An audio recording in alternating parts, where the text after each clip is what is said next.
আজকে আমি আমাদের মাননীয় প্রধান উপদেষ্টা প্রফেসর মোহাম্মদ ইউনূসকে উদ্দেশ্য করে কিছু বলতে আসছি। স্যার, আপনি আমাদের পরম শ্রদ্ধাভাজন। স্বাধীনতা যুদ্ধের পরে দেশের সবচেয়ে কঠিন একটা সময়ে আপনি এই দেশের হাল ধরছেন, কোটি কোটি বীর জনতার ইচ্ছাকে সম্মান জানায়। আপনার সাফল্য এই দেশের আপামর জনগণের সাফল্য।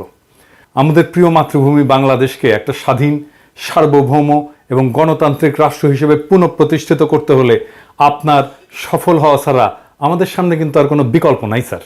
আমাদের পবিত্র অঙ্গীকার হচ্ছে আপনার সাফল্যে সর্বতোভাবে সহায়তা করা।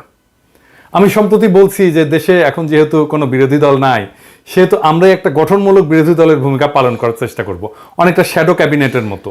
আমরা আপনার সরকারের ভালো কাজগুলির প্রশংসা যেমন করব, তেমনি ভুল ভ্রান্তিগুলো অকপটে তুলে ধরব। আশা করি আমাদের এই সমালোচনাকে ভুল না বুঝে ইতিবাচকভাবে নেবেন। এই কথাটা এইভাবে বলার দরকার ছিল না, কিন্তু বলতেছে এই কারণে যে দুঃখজনক হলেও সত্য, এই দেশে সমালোচনা সহ্য করার সংস্কৃতি এখনো তৈরি হয় নাই। আপনি এই ব্যাপারে পথ দেখাবেন বলে আশা করি।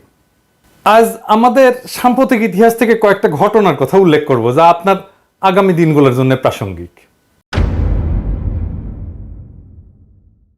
প্রথম ঘটনা হলো মুক্তিযুদ্ধের পরে শেখ মুজিবের দেশে প্রত্যাবর্তন। অবিভক্ত পাকিস্তানে বাংলাদেশের গণতান্ত্রিক সংগ্রামের নেতা ছিলেন শেখ মুজিব, এটা ইতিহাস স্বীকৃত। কিন্তু মুক্তিযুদ্ধের নায়ক কিন্তু তিনি ছিলেন না। যুদ্ধের 9 মাস দেশে যে বৈপ্লবিক পরিবর্তন হয়ে গেছে সে সম্পর্কে তার বিন্দু মাত্র কোনো ধারণা ছিল না। তিনি যে অবস্থায় দেশ ছেড়ে গেছিলেন, ফিরে আসার পরে বাংলাদেশ আর সেই দেশ ছিল না, কারণ তার মাঝখানে একটা মহান মুক্তিযুদ্ধ ঘটে গেছে। অনেক রক্ত, অনেক আত্মত্যাগ, অনেক যুদ্ধ, অনেক কষ্ট, অনেক বেদনা, দেশ ত্যাগ, এই সমস্ত কিছু এই সময়ের মধ্যে ঘটে গেছে। তিনি সে বিপ্লবকে ধারণ করতে পারেননি, শুনতেও চাননি কি হয়েছিল, কারা করছিল, কেন করছিল, কিভাবে হয়েছিল, শুনতে চাননি। কারণ তিনি বিপ্লবকে ধারণ করতে চাননি, কারণ তাতে তার ভূমিকা ছিল না। ফলে তিনি চড়ে বসছিলেন উল্টো রথে, এবং এই উল্টো রথে চড়ে বসাটাই এদেশের মানুষের জন্য এমনকি তার জন্য করুণ ফলাফল বয়ে আনছিল।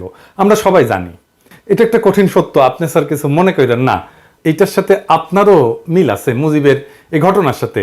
আপনি কিন্তু আমাদের দ্বিতীয় মুক্তিযুদ্ধের নায়ক না, নায়ক আমাদের